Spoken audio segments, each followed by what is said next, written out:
welcome back to my channel. This video for class 7th, and today we start with the new chapter 5 line and angles. Very important chapter. Line and angles आपका बहुत basic सी चीज़ें यहाँ पर हम शुरू करेंगे जो आपको आगे नेक्स्ट क्लासेस में बहुत हेल्पफुल होगी. इट मीन्स अगर आपको ये चैप्टर अभी समझ आता है तो आगे आप इसको एप्लीकेशन बेस्ड क्वेश्चंस में अप्लाई कर सकते हो इजीली. तो सबसे पहले हम लाइंस की बात करते हैं. लाइन क्या है? A line is a straight figure which does not have an and point on extend infinitely on opposite direction. ये बोल रहा है कि एक लाइन हमें ड्रॉ करनी है जो दोनों तरफ को एक्सटेंड हो सकती है. वैसी लाइन हमने कहाँ देखी थी? इस तरीके की. क्या बोल रहा है ये यहाँ पर कि ये लाइन यहाँ को भी जा सकती है और यहाँ को भी एक्सटेंड हो सकते हैं जिसका कोई एंड पॉइंट नहीं है. तो this is called a line which do not have end point and extended infinitely to the opposite direction, मतलब both the direction. अब ये तो बात हो गई कि लाइन है क्या आपकी. अब लाइन में ही आपका सब पार्ट है एक और. लाइन के बाद आता है रे. अ रे is a straight line which start from a fix point and move in the one direction. अब ये दोनों डायरेक्शन को मूव कर रहा था, अब ये एक ही डायरेक्शन को मूव करेगा. इट मीन्स आपकी रे कैसी होती है. जैसे अब आपको एग्जांपल दूँ, सन रेज आप बोलते हो. निकल कहाँ से रही है वो आपकी सन रेज? सन से निकलती है और रेज आपकी चारों तरफ आती है. तो यहाँ पर उसका एक स्टार्टिंग पॉइंट है बट एक तरफ को वो इनफाइनाइटली मूव करती जाती है. तो दिस इज़ कॉल्ड योर रे. रे बोलते हैं ना, सन रेज है, लाइट्स में आपकी रेज होती है. तो वो सारा बेसिकली लाइन की बात कर रहे हैं. नेक्स्ट चलते हैं. अब ये तो बात होगी कि एक तरफ फिक्स है. यहाँ दोनों तरफ फिक्स नहीं थी ना, जिनके एंड पॉइंट नहीं थे. यहाँ एक एंड पॉइंट है. अब अगर दोनों तरफ एंड पॉइंट आ जाए तो उसको क्या बोलेंगे?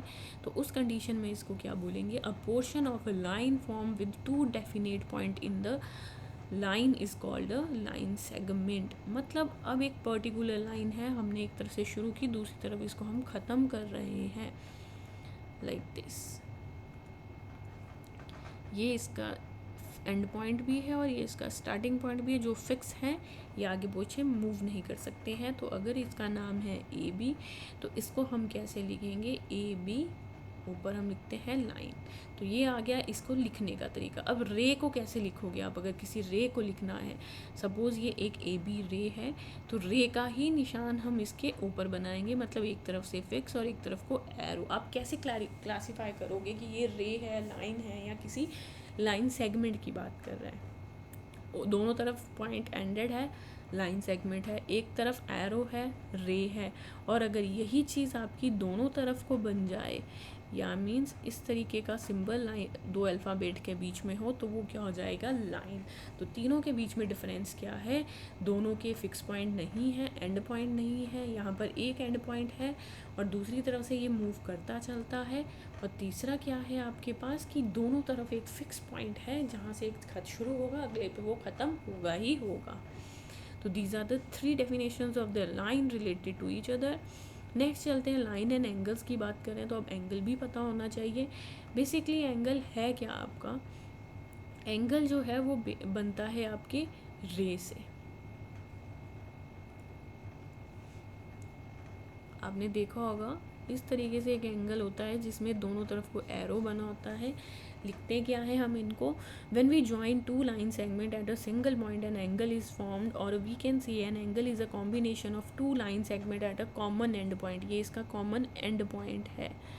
This common point is called the vertex of the angle and two line segment are said to be arms. ये दोनों क्या है? इसकी आर्म्स है, ये वाली भी और ये वाली. तो आप बेसिकली इसको जनरल लिखना चाहते हो कि एक एंगल कब फॉर्म होता है? जब दो लाइन सेगमेंट्स या दो लाइंस जब मीट करती है एक एंड पॉइंट पर, that point is called a vertex, then it form an angle. तो ये बेसिक डेफिनेशंस आप अपने से भी बना सकते हो बट आपको उसका लॉजिक पता होना चाहिए. अब इसी में हमने आगे सब बाइट्स किए हैं. That will be your type of angles. Type of angles क्या होते हैं? There will be a different type of angle. One है आपका क्या आ जाता है कि अगर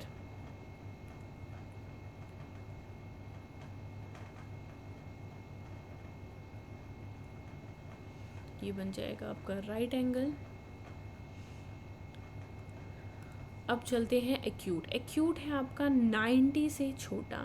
बेसिकली 90 डिग्री को हम परपेंडिकुलर लाइन बोलते हैं। इस लाइन से छोटे जितने भी आप एंगल बनाते हो, this all angles are your call 90। अब पता कैसे लगेगा आपको कि एक्यूट है?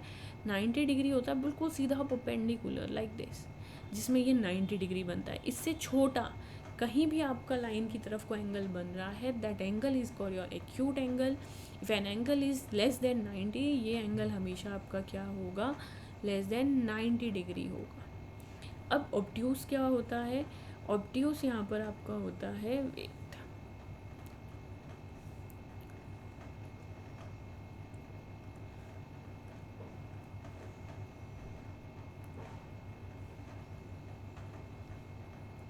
ऑब्ट्यूस एंगल आपका क्या होता है? N angle is more than 90। अभी मैंने आपको बात की, हमें पता है 90 degree are the angles which है perpendicular and make a straight line. अब ये तो है 90 डिग्री। ऑब्ट्यूस हो गया इससे बड़ा, ये वाला क्या होता है आपका? Straight line 80।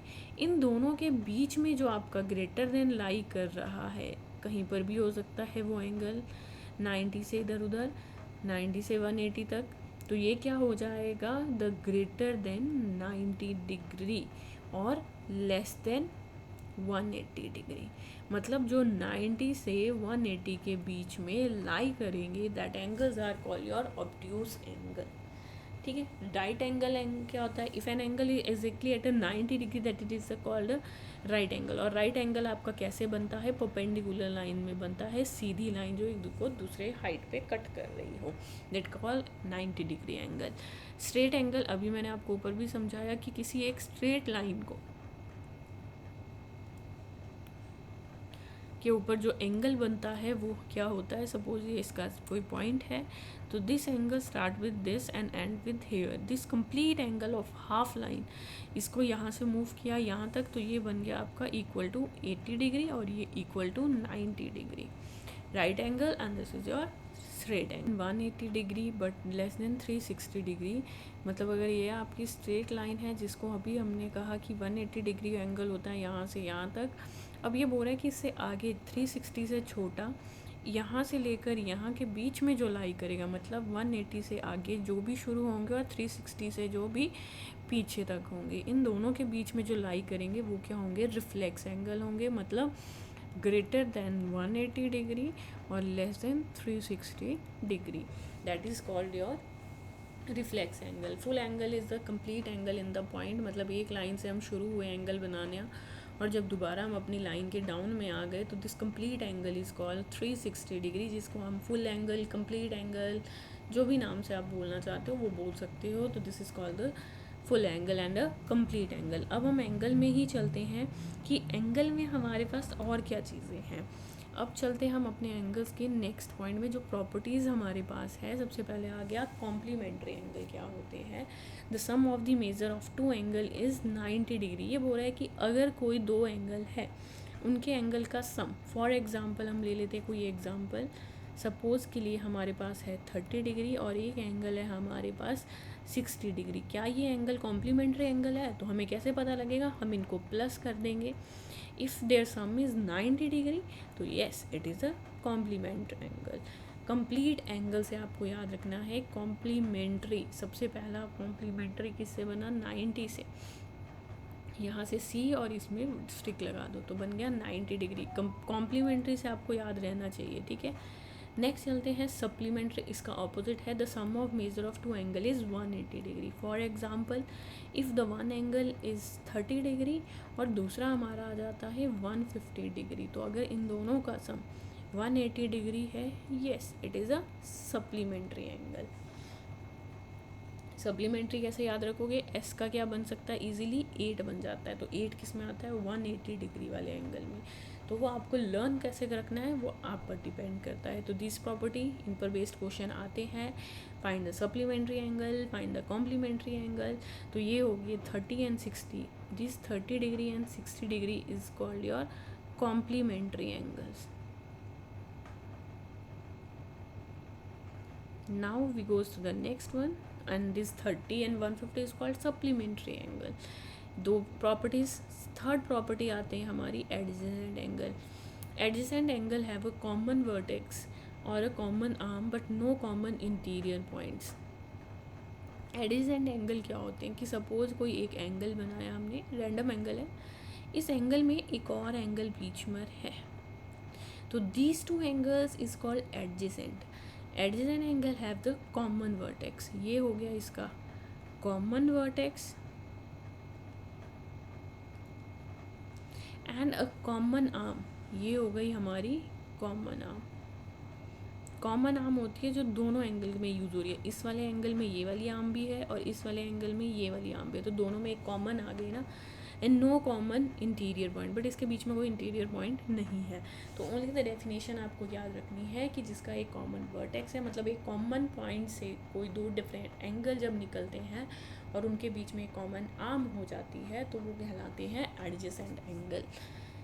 Next property is your linear pair. Linear pair से रिलेट करते हैं हम स्ट्रेट लाइन से, तो ये बोला linear pair is a pair of adjacent angle whose non common side are opposite ray. Basically simple सी बात है, ये है लीनियर पेयर जिसको हम स्ट्रेट लाइन भी बोलते हैं, बट यहाँ पर लीनियर पेयर क्या आ गया आपका।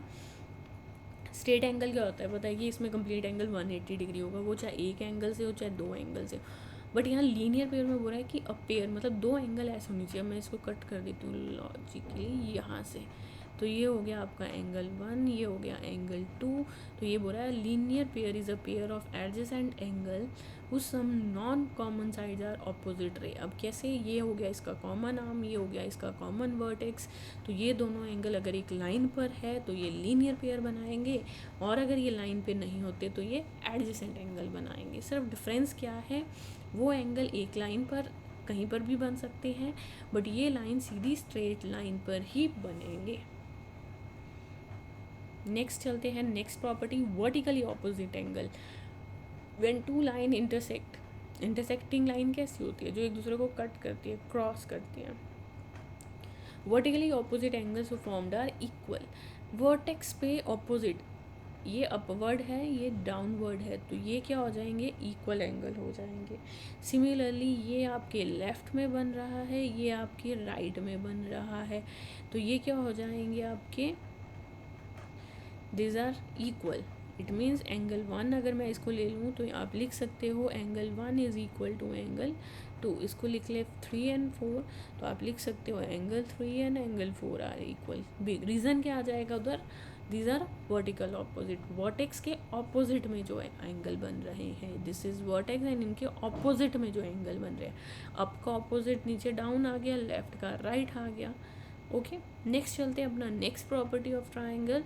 यहाँ पर ये बोल रहा है पेयर ऑफ लाइंस के बारे में बात कर रहा है। Intersecting line, two lines intersect if they have a common point in the common point O if there point of intersection. अभी जो हमने बात की वही बात कर रहे हैं कि कहीं पर भी कट कर रहे हैं तो this is a common point, जिसको ये बोल रहा है O. This are the intersecting line, उस पर बेस्ड हमने अभी प्रॉपर्टी पढ़ी।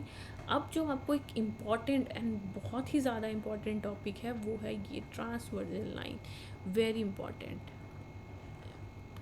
अ line that intersect of two और मोर लाइन्स, मतलब दो लाइन्स हैं हमारे पास जिसको एक लाइन इंटरसेक्ट करिए, मतलब वो दोनों को कर रही है। अभी तो हमने पीछे पढ़ा एक ही को कर रही है, अब ये बोल रहा है दोनों को इंटरसेक्ट कर रही है, तो टू और more lines at a distinct point is called transversal. ये लाइन जो कट कर रहेगी इसको हम ट्रांसवर्सल करें बोलेंगे। ये ट्रांसवर्सल लाइन है जो दो लाइंस को आपस में कट कर रही है, वो जैसे मर्जी कट करे। अब ये कट तो कर रही है, इसमें अब कौन कौन से एंगल बन रहे हैं, सबसे पहले इंटीरियर एंगल। इंटीरियर एंगल होते हैं जो अंदर बन रहे हैं, जैसे यहाँ पर जो बनेंगे। फिर आगे एक्सटीरियर जो बाहर होंगे।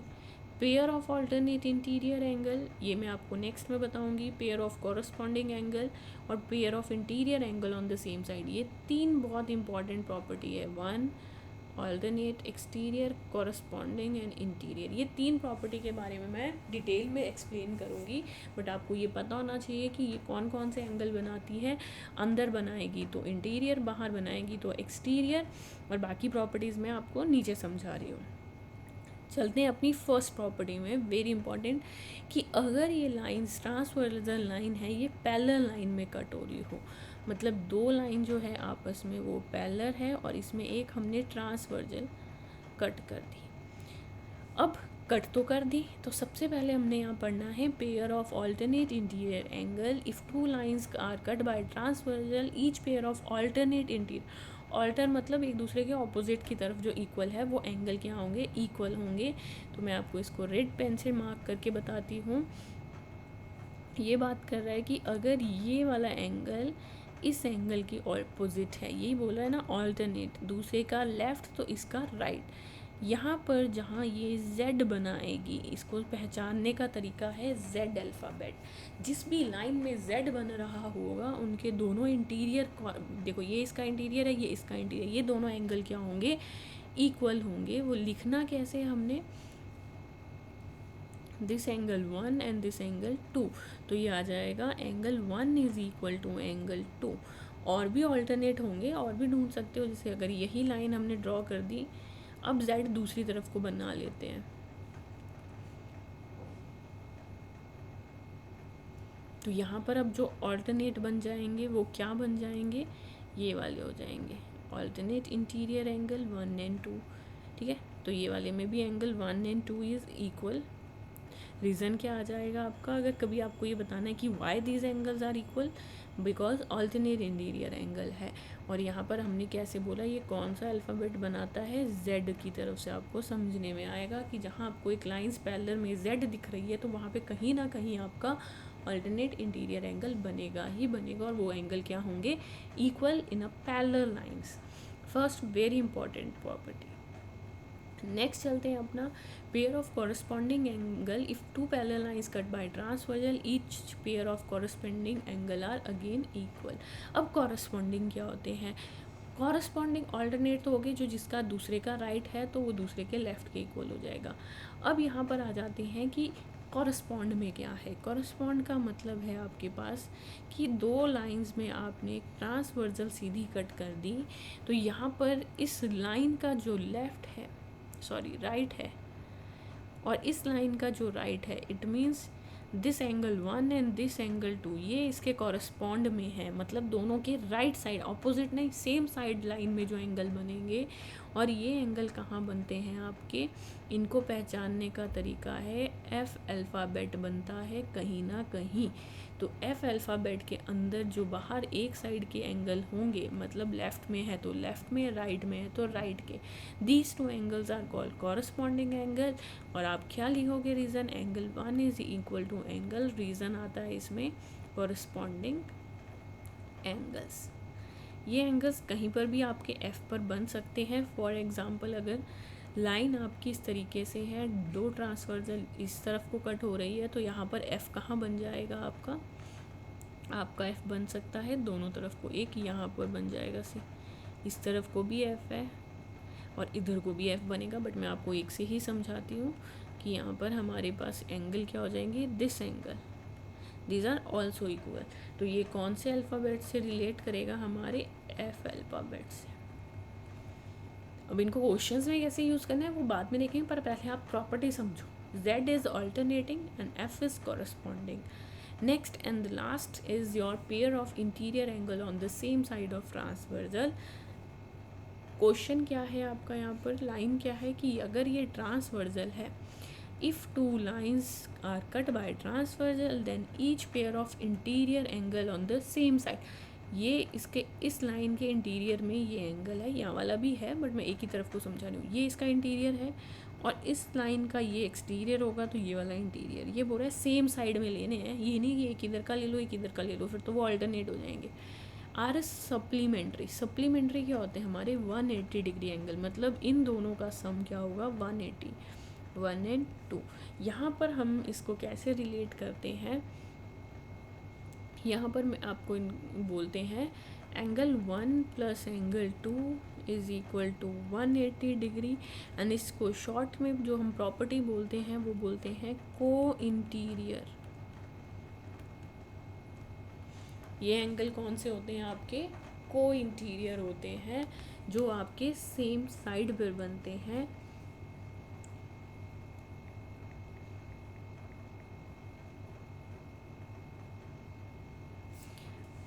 यहाँ पर आपके पास पूरी प्रॉपर्टी ज़रूरी नहीं है आपको पूरी प्रॉपर्टी लिखनी है। आप इसको देखो, अब वैसे तो पूरी प्रॉपर्टी है कि pair of interior angle on the same side of transversal are supplementary, but इतनी बड़ी नहीं लिखनी है। इसका शॉर्ट नेम क्या है आपका? शॉर्ट नेम है को इंटीरियर। को मतलब जो एक दूसरे के सामने एंगल जो है, that angles are called your co interior angle and their sum is 180 degree.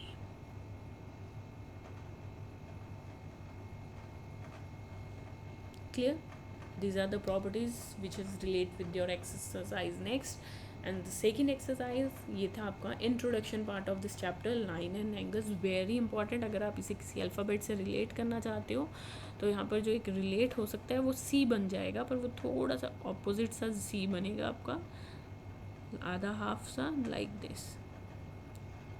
इसके अंदर जो दोनों एंगल होंगे उनका सम क्या होगा आपका? 180 डिग्री। तो this video is for only for introduction of this chapter. Next video we start the exercise question.